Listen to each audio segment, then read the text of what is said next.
నమస్తే అండి. నేను doctor Pradeep Vajja, MD physician, register endocrinologist, Bhaskar hospital, Shapur, గండమైసంలో చేస్తున్నా.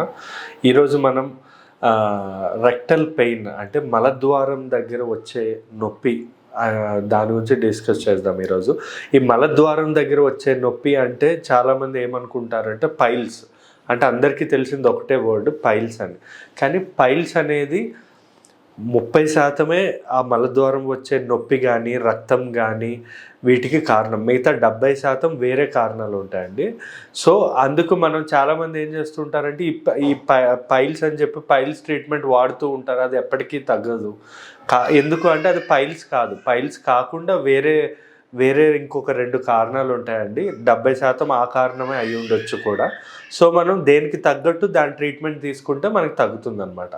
యాక్చువల్లీ ఫస్ట్ మోస్ట్ కామన్ ఏంటి అంటే యానల్ ఫిషర్ అంటాం. ఈ యానల్ ఫిషర్ అనేది ఎందువల్ల వస్తుంది అంటే మనకి లెట్రిన్ వెళ్ళే దగ్గర ఏదైనా చీలుకుపోవడం, అంటే ఏదైనా కట్ అవ్వడం వల్ల వస్తుంది అనమాట. అంటే ఏదైనా ఇంజరీ వల్ల. సో మనకి ఇట్లా చీలుకుపోవడం వల్ల మనకి ఈ యానల్ ఫిషర్స్ అనేవి వస్తాయి అనమాట. ఇది కూడా చాలా కామన్. దీనికి కారణాలు అయితే మనం చెప్పాం కదండి, కాన్స్టిపేషన్ అంటే మోషన్ మలబద్ధకం అవ్వచ్చు, లేదా fast foods, junk foods, smoking, drinking వీటి వల్ల, లేదా మోషన్స్ ఎక్కువగా అవ్వడం వల్ల, కొన్నిసార్లు మోషన్స్ లూజ్ మోషన్స్ కంటిన్యూస్గా అవ్వడం వల్ల కూడా ఏమైనా ఇంజరీ అయ్యి మనకి అక్కడ ఏమంటే చీలికిపోయే అవకాశం ఉంటుంది. అది మనం ఏంటంటే ఎగ్జామిన్ చేసేటప్పుడు మనకు కనబడుతుంది అనమాట, చిన్నగా కట్ అయినట్టు కనబడుతూ ఉంటుంది అనమాట.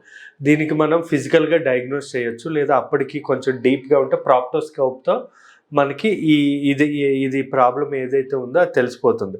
మామూలుగా ఈ యానల్ ఫిషర్ ఏదైతే ఉంటుందో దీనిలో ఏంటంటే చాలా మంట, నొప్పి, ఇంకా ఏమైనా లైట్గా బ్లీడింగ్ అవ్వడం, లేదా దుర్వాసన రావడం, ఇలాంటివన్నీ మనకి దీనిలో కనబడే సిమ్టమ్స్ అన్నమాట. దీనికి మనం తీసుకోవాల్సిన జాగ్రత్తలు ఏంటంటే మినిమం ప్రతిరోజు 3 నుంచి 4 లీటర్ల వాటర్, మజ్జిగ లేదా పెరుగు, ఇవి ఉంటాయి కదండి, అరటిపళ్ళు, ఎక్కువ ఫైబర్ ఫుడ్స్ తీసుకోవాలి. ఇది మనం ఎక్యూట్ స్టేజ్లో అంటే స్టార్టింగ్ స్టేజ్లో అనుకోండి, మనకి యాంటీబయాటిక్ ఆయింట్మెంట్స్ లేదా హాట్ వాటర్లో అంటే వేడి నీళ్ళు వేసుకొని దానిలో బెటాడిన్ కానీ సాల్ట్ వేసుకొని కానీ కూర్చుంటే ఎక్యూట్ స్టేజ్లో క్లియర్ అయిపోతుంది ఇది ఎక్యూట్. కానీ క్రోనిక్ యానల్ ఫిషర్స్ మాత్రం చాలా డేంజర్ అండి. ఎందుకంటే దానివల్ల మనం ఖచ్చితంగా ఒక చిన్న సర్జరీ అదే రోజు వెళ్ళిపోవచ్చు, సర్జరీ చేయాల్సిన అవసరం ఉంటుంది. సో క్రోనిక్ అవ్వకుండా మీరు ఎక్యూట్ స్టేజ్లో వస్తే మనకి మంచి ట్రీట్మెంట్ ఉంటుంది, త్రూ యాంటీబయాటిక్స్తోనే అయిపోతుంది. ఇప్పుడు మనం ఒకటి డిస్కస్ చేస్తాం, యానల్ ఫిషర్స్ గురించి క్లియర్గా డిస్కస్ చేస్తాం. సెకండ్ కామన్ ఏంటి అంటే యానల్ ఫిస్టులా అంటాం. అంటే యానల్ ఫిస్టులా అంటే ఏంటంటే మన మోషన్ వెళ్ళే పైప్ ఏదైతే ఉంటుందో అక్కడ కాకుండా వేరే ద్వారం, అంటే వేరే సైడ్ నుంచి ఇంకో హోల్లా ఏర్పడుతుంది. అంటే మోషన్ పైప్ దగ్గర కాకుండా ఆ పక్కన ఇంకో హోల్లా తయారవుతుంది వేరే ద్వారం నుంచి. ఇది ఎలా మనం కనిపెడతాము అంటే ఎగ్జామిన్ బట్టి తెలుస్తుంది. కానీ ఇంకెన్ని రంధ్రాలు ఉన్నాయి, ఇంకెన్ని ద్వారాలు ఓపెన్ అయ్యాయి అని తెలుసుకోవాలనుకుంటే ఎంఆర్ఐ ఫిస్టులోగ్రామ్ అని చెప్పి అది చేయించాల్సి ఉంటుంది అన్నమాట. దీనిలో మనకు కనపడే లక్షణాలు మెయిన్గా చీము, మంట మనకు చీము కానీ మంట కానీ, లేదా అక్కడ మలద్వారం దగ్గర ఏదైనా పుండులా కనిపించడం కానీ, చుట్టుపక్కల వాపు, నొప్పి అనేది ఉంటుందన్నమాట. సో దీన్ని మనం ఇవి ఎవరిలో ఎక్కువగా కారణం అంటే ఎక్కువ ఎస్టిడీస్, సెక్షువల్ ట్రాన్స్మిట్ డిసీజెస్లో వల్ల కానీ, ఎక్కువగా మలం దగ్గర పుండ్లు రావడం, లేదా క్రాన్స్ డిసీజ్ అంటాం, మోషన్స్ ఎక్కువ అవుతూ ఉంటాయి, లేదా డైవర్టికులైటిస్, ఇలాంటి ప్రాబ్లమ్స్ ఉన్న వాళ్ళు ఈ యానల్ ఫిషర్స్ అన్నది చాలా కామన్గా మనకు కనబడుతూ ఉంటుంది. దీనికి ట్రీట్మెంట్ ఏంటంటే మనం సర్జికల్ చేయించుకోవాల్సి ఉంటుందండి. ఇంకా ఈ బెటర్ ఏంటంటే సర్జికల్ పెట్టి యాంటీబయాటిక్ ఆయింట్మెంట్స్ ఈ ఏమంటారు మంట లేకుండా ఈ యాంటీబయాటిక్స్ పెట్టుకుంటే, లేదా లిగ్నోకెన్ జెల్స్ ఇలాంటివి పెట్టుకుంటే సరిపోతుంది. ఇదే కాకుండా నెక్స్ట్ ఇప్పుడు మనం డిస్కస్ చేద్దాం. మీరు అంటే మలం దగ్గరికి ఏ పెయిన్ వచ్చినా కూడా మనం పైల్స్ అంటాం. ఇప్పుడు మనం పైల్స్ గురించి డిస్కస్ చేద్దాం. ఇదేంటంటే పైల్స్ని మనం మెడికల్ టర్మినాలజీలో హెమరాయిడ్స్ అంటాం అనమాట, లేదా మనకి అర్షమూలలు కూడా అని అంటాం. ఈ పైల్స్ అనేది ఏంటంటే మన లెట్రిన్, మనం మలం వెళ్ళే దగ్గర రక్తనాళాలు వాపు చెందడం వల్ల వస్తుంది. అంటే అక్కడ దానికి బ్లడ్ సప్లై చేసే వెయిన్స్, ఆర్టరీస్ ఏమన్నా అవి వాపు చెందడం వల్ల వస్తుంది. ఇంకోటి ఏంటంటే ఇది మన లైఫ్లో ప్రతి ఒక్కరికి 50% మందికి ఏదో ఒక టైంలో మనకి పైల్స్ వచ్చే అవకాశం ఉంటుంది. ఇది ఎక్స్టర్నల్ పైల్స్, ఇంటర్నల్ పైల్స్ అని అంటాం. అంటే external hemorrhoids, internal hemorrhoids. External అనుకోండి, బయట మ్యాక్సిమం బయట వస్తాయి. అది మనకి చేతికి కడుక్కునేటప్పుడు చేతికి బొడుపులా తగులుతుంది, కింద మన చేతికి తగులుతుంది అనమాట. ఇది piles.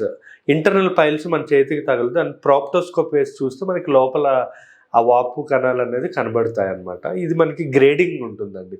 Grade 1 haemorrhoid, grade 2, grade 3, grade 4 ఉంటుంది. గ్రేడ్ 1, 2 వరకు అయితే మనం మెడికల్ అంటే ట్యాబ్లెట్స్తో మనం తగ్గియచ్చు. కానీ 2, 3 అనేది మాత్రం ఖచ్చితంగా సర్జికల్గా వెళ్ళాల్సిన అవసరం ఉంటుంది. ఇది ఎవరిలో వెరీ కామన్ అంటే కాన్స్టిపేషన్ ఉన్నవాళ్ళు, బాగా లావుగా ఉండేవాళ్ళు, అంటే స్థూలకాయం ఉండేవాళ్ళు, fast foods, junk foods, smoking, drinking, ఇంకా బీపీ, షుగర్ ఉన్నవాళ్ళు, లేదా ప్రెగ్నెన్సీ ఎందుకంటే వాళ్ళు గట్టిగా మొక్కుతారు కదా ప్రెగ్నెన్సీ టైం. మొక్కడం వల్ల ఇలా ఇవి వాపు చెంది వాళ్ళలో కూడా ఈ పైల్స్ అనేవి బాగా కనబడుతూ ఉంటాయి. లైఫ్లో అందరికీ ఏదో ఒక టైంలో వస్తూ ఉంటుంది, మళ్ళీ అదే తగ్గిపోతూ ఉంటుంది. కానీ మనం వచ్చినప్పుడే మనం నెక్స్ట్ టైం నుంచి పీచు పదార్థాలు బాగా తీసుకోవడం వల్ల మనకి ఈ పైల్స్ ఇబ్బంది అనేది ఉండదు. ఇంకోటి, ఈ పైల్స్లో మనకి ఏమేమి కనబడుతుందంటే రక్తం రావడం కానీ, లేదా చేతికి బొడుపులా తగలడం కానీ. ఇంటర్నల్ హెమరాయిడ్స్లో అంటే లోపల ఉన్న పైల్స్లో ఏం పెద్ద సిమ్టమ్స్ ఉండవు, రక్తం వస్తుంది కానీ పెయిన్, నొప్పి అట్లా ఏమి ఉండదు, జస్ట్ నార్మల్గా బ్లడ్ వస్తుంది అనమాట. అది ఇంకా ఏమంటారు, బాగా దురదలా అనిపించడం, కూర్చున్నప్పుడు బాగా అంటే కూర్చోలేకపోవడం, ఇలాంటి సిమ్టమ్స్ అన్నీ పైల్స్లో ఉంటాయి. సో అన్నిటికీ ట్రీట్మెంట్ ఒకటే అండి, లైఫ్ స్టైల్ మోడిఫికేషన్. అంటే బాగా పీచు పదార్థాలు తినాలి, ఈ జంక్ ఫుడ్స్, ఆయిల్ ఫుడ్స్ ఇవన్నీ అవాయిడ్ చేయాలి.